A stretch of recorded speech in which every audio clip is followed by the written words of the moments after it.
Welcome my friends. Thank you very much for visiting my house. And sorry, the other parts of my videos, camera, are replicating, blur, or bright, because it's my time, that I did it on purpose so that other people, who pass by on the walking street, in Balibago, won't expose their faces too much. I hope you're kindly understanding my video. Now, sit and listen the history of the walking street, and I will also show you what is happened inside the walking street. If you have been here, please watching the beautiful sight at the walking street Fields Avenue, Balibago, Angeles City. Fields Avenue, Balibago, Angeles City.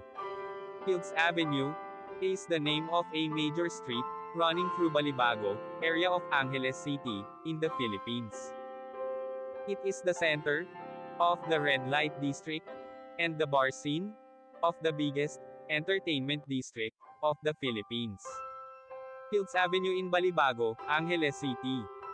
The name derives from the common military practice of naming roads adjacent to airfields as Field Street or Field Avenue. Originally, the name referred to the Clark Air Base and was Clark Field Avenue. The name evolved to become Fields Avenue. History: Fields Avenue, Balibago, Angeles City, Pampanga, Philippines. Philippines was an American colony from 1898 to 1946. Bars on Fields Avenue. Catering to the single American defense personnel who worked in the adjacent Clark Air Base, first emerged in 1940.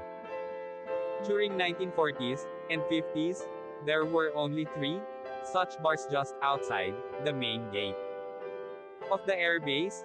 By early 1960s, the Fields Avenue developed as a street line with several bars. From November 1955 to April 1975, America fought Vietnam War. As the number of American troops in this war grew, more and more forces were deployed at Clark Air Base or routed through it. This led to a proliferation of bars, live bands, and prostitution, the latter mostly by young Filipina women, most of them either teenagers or 18 hanggang 55 years old. By the 1970s, there were more than 150 bars and prostitution joints along Fields Avenue. This led to a mushrooming of related ancillary industries in the vicinity, namely music bands, hotels, doctors, hairdressers, and money exchange transfer services. In its heyday, Fields Avenue provided direct or direct employment to nearly 20,000 Filipinos, including plumbers, electricians, and security guards.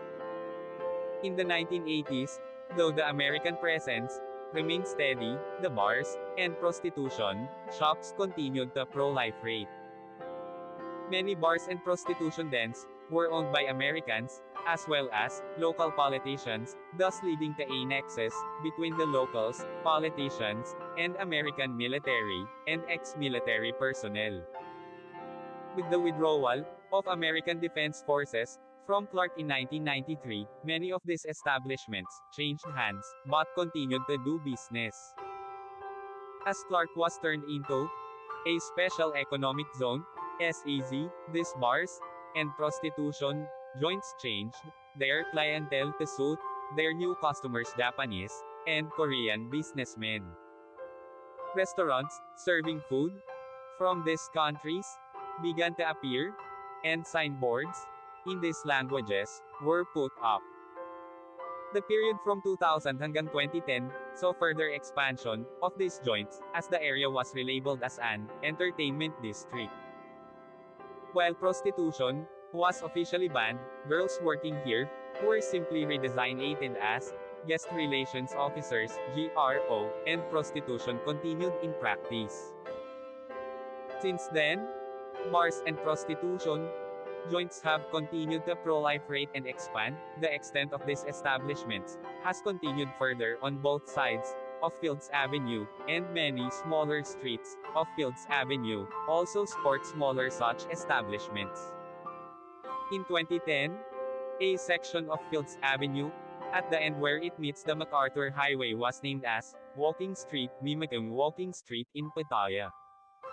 This section was made pedestrians only, with road traffic ban, from 6 p.m. to 6 a.m. People arriving by air either take a taxi, direct to hotel, or a jeepney, to Main Gate Jeepney Terminal, located between the North SM Mall, Fields Avenue to South, and Bayanihan Park to East. Those arriving from Manila by bus, ask the driver to drop them off at the corner of Fields Avenue and MacArthur Highway, or alight at Capas Angeles Transport Terminal, which is also walking distance from Fields Avenue and the MacArthur Highway. The presence of family-oriented activities on the other side of Fields Avenue, namely shopping malls, as well as activity centers in Clark Air Base, has led to a neat separation between the two. Fields Avenue tends to cater more to single foreigner men, and sometimes women too, with at least 5 bars featuring gigolos and gays, while the rest of Clark caters to family-based entertainment. Fields Avenue remains among the safest streets in the region, with restaurants and hotels. Fields Avenue has the largest density of hotels in Philippines, catering to all budgets, from a large number of 2-star and 3-star hotels, right up to a select few luxurious 5-star hotels. Many of the bars and hotels in Fields Avenue have restaurants attached. Fields Avenue has among the largest variety of restaurants in Philippines, with cuisines ranging from European, continental, Japanese, Korean, Australian, and a select few restaurants serving Indian, Arabic, and Filipino food. Restaurants tend to have long opening hours, most of them open late and close late, up to 4 a.m., though a reasonably number of them open early, around 7 a.m. A few restaurants are open 24 hours.